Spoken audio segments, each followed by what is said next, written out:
Step 3, removal.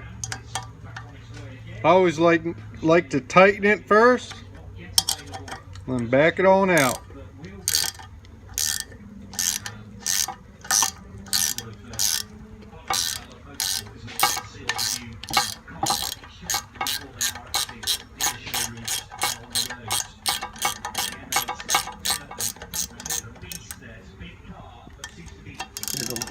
Now this can be done in the car, just a lot of extra room when the head's on the bench.